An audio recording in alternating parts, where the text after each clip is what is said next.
I guess this is a little late, but to be fair, I didn't play the PTB on August 6th, and I have only played Dracula ever since he released on August 27th for console, so this would mean I only played him for like 20 days. So let's get into the theme and the music of the Castlevania chapter, which is the Dracula chapter. I thought it was very well done and cool. I love the menu guitar riffs and the Castlevania castle in the background for the killer and the survivor, and just like the bats flying around it, or like around the castle, or to the castle. It looks really cool and great. It goes with the spirit of like Halloween. It looks very good with the game and stuff like that. And even like the small intro, Dracula's intro for when you load up into the game, it looks incredible, so well done in that aspect. So let's talk about his 3 powers. I honestly would best describe it as 2 great powers and 1 mid power, but the fact that you get them all is honestly what makes him a strong killer, to me at least, in my opinion. So one of Dracula's powers is bats. I would describe this one as great. First off, right off the bat, a bat form, you get the undetectable effect, which is what the Wraith gets too when he's cloaked. But you can hear the bats, so it's not like you have complete stealth, but it definitely helps a lot, and it's a good bonus to have. You can also teleport to all vault points or thrown down pallets within 32 meters, which is very strong, which gives you a lot of map pressure. Also, you can fly over vaults and pallets, so you can catch up to survivors because yes, you do move faster in bat form. Which, combined with being able to go over pallets or windows while also being able to teleport to any window or pallet, it's a great power to honestly have. But you can't see the survivors because they're invisible when you are in the bat form. But you can see the scratch marks or hear the survivors injured and the blood pools. But honestly, if you patrol the generators, you'll probably find the survivors, so it's pretty good in that map control aspect. And the cooldowns for the powers are pretty fast, so you can switch between powers very fast. So the debuff of not being able to see the survivors, it isn't that bad, but I guess it can be annoying. But everything you get on top of that, I'd say it's a strong power. So yeah, this is a strong power that gives you a lot of map pressure and gen pressure, and it lets you kind of keep up with survivors, so I thought it was pretty strong in my opinion. So his next power is wolf form. You turn into a dog, and that alone is honestly great. You get a 3D view like the survivors do and like Chucky does, so wow, that's honestly incredible for looping and mind gaming, just that in itself. And you get the bat form on top of that. You're also smaller than the survivors, so they have trouble seeing you over the loops. And the good thing is you have a 3D view, so it's very strong just in that aspect alone. You get a pounce attack, which is like the Demogorgon Shred, but it's better. You lunge really far into a direction, but the wolf form, it does it twice. But I guess what sucks is you can't stop it. But you can turn or move while in pounce, so it's pretty accurate, or it'll at least catch you up with the survivors. You also have the 3D view too, so yeah. Scratch marks and blood pools are also more visible in wolf form, so that's like Tour Wraith's perks. So like that's great when tracking people. You get Tour Wraith's perks. Survivors also leave scent orbs, which give you haste, and it lets you find them. Another strong power that helps in loops, vision, and tracking, and down in survivors. So yeah, I'd say the wolf form is also a strong power in my opinion, that is. And the one mid power in my opinion is the Hellfire. And I'm not saying it's weak or anything, or like it's bad, but I just found it to be very situational and kind of hard to use, but you can definitely get kills with it. And I made it like a montage of me getting kills with it and like what it could be. It's not bad, it's just, it's pretty mid.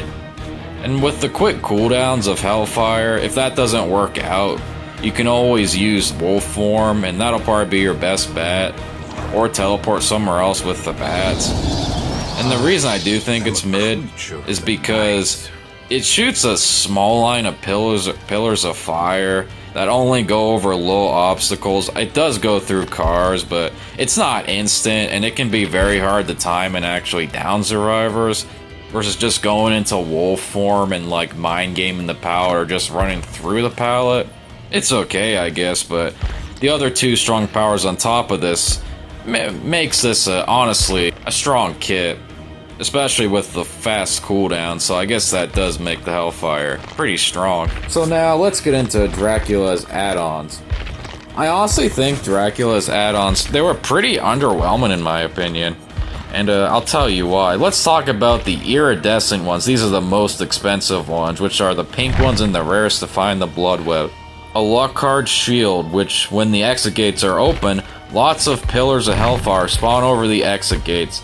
And yes, I did see this on Reddit of what it could be and like how could it could be. And honestly, I found it to be very situational.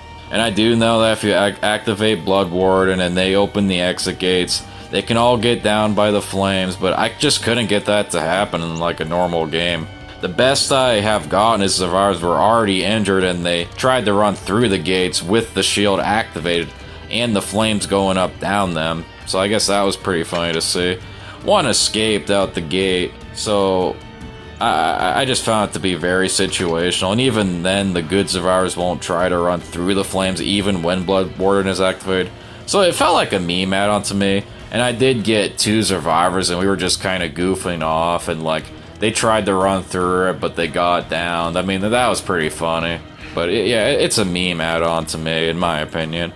And the next iridescent add-on is Iridescent Ring of Vlad. Now this one, it's pretty good, I guess. The Hellfire pillars will home in on nearby survivors, and when survivors would throw down a pallet, I would almost always get a hit, but I did lose against good survivors, so it's not like it's broken or strong or anything. And next is his purple add-on, Cube of Zoe, Lapis Lazuli, and Medusa's Hair and Warg's Fane. The Cube of Zoe, it's another situational meme add-on to me, like the pink shield one. First of all, you are only going to be able to use it 5 times because it only works when a generator is completed. Second of all, it doesn't even last that long, which kind of makes it kind of trash. And the Pillars of Hellfire aren't that accurate or anything, and there really aren't that too many. It does work in bat form and wolf form, but I didn't find it to be that good. Lapis Lazuli, it's just like it is in Minecraft. It's totally useless, it's honestly trash. It blocks a window when you teleport to it, and honestly, it might as well be a brown add-on, because whoop-de-doo, I blocked the window by teleporting. Medusa's Hair is another trash add-on.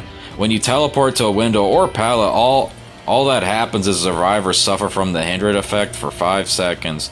So by the time you even get to a survivor, it wears off, and that's even if a survivor is even near a window or pallet, which makes it very situational with honestly very little effects. And honestly, it definitely turned me into stone. Warg's Fane is pretty good at finding survivors. It reveals the aura of a survivor for 4 seconds if you collect the scent orb when you're in wolf form, so it's pretty good for what it is, honestly. In my opinion, I think Dracula's iridescent pink add-ons and very rare purple add-ons are like farts in a can.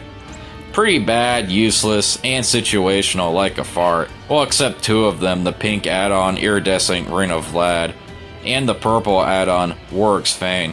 His green rare add-ons are pretty meh, or they're alright. Force of Echo. It increases the spawn rate of scent orbs by 17%. And it does help with Warg's Fane, so I guess it's alright, I guess. Killer Doll is when you get a scent orb, it reduces the cooldown of a pounce attack by 50%, which is alright. It can help you gain distance when you're in a pounce attack, so it's alright. Pocket Watch is when you break a pallet or window. It resets the teleport cooldown, and honestly the only thing this add-on is good for is telling the time.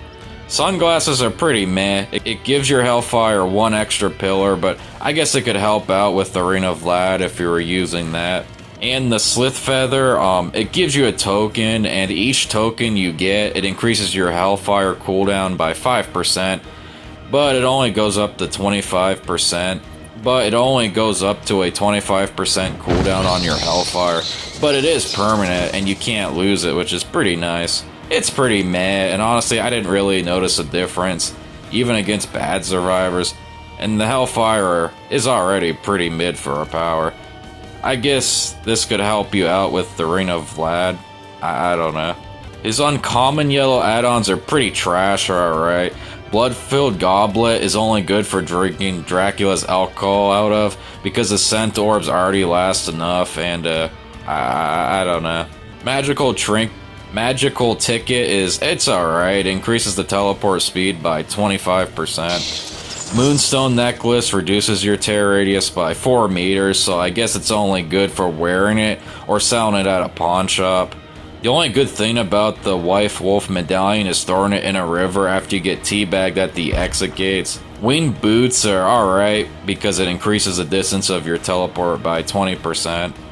So it's alright, I guess. The common brown add-ons are pretty shit, so the color is pretty accurate of the effects of the add-ons. Serbius Talon increases the revealed distance of scent orbs, so when you get to an exit gate you can get teabagged faster by following the scent orbs.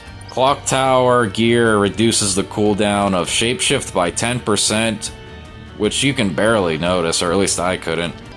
Ruby Circuit decreases the cooldown of Hellfire by 10%, which I guess could be alright with the Slith Feather because that decreases your Hellfire cooldown by 25%. Traveler's Hat increases your shapeshift speed by 10%, so you might as well give it back to the Traveler you took it from because that's the only use I got out of it. If I had to rate Dracula, I would rate him high B tier or lower A tier. And the reason I say this is because I was actually going on a winning streak to the point I was playing all day and all night without losing a game. But that is until I hit red ranks, which is about rank 4. Then I went on a brutal losing streak. Then I won some and lost some, and even then it was a struggle to win. But honestly, I have to give behavior props for Dracula. He is definitely a fun, strong killer, and it actually made me main killer. And I used to just main survivor, only play nurse back in 2022. I actually bought all of Dracula's skins because I support strong, fun killers like this. But he will probably get the Hillbilly, Spirit, the Unknown, or Chucky treatment after a couple of months. But when that happens, I saw it coming. I also have 4 Prestige 100 survivors and 1 Prestige 100 nurse, so I'll be fine either way.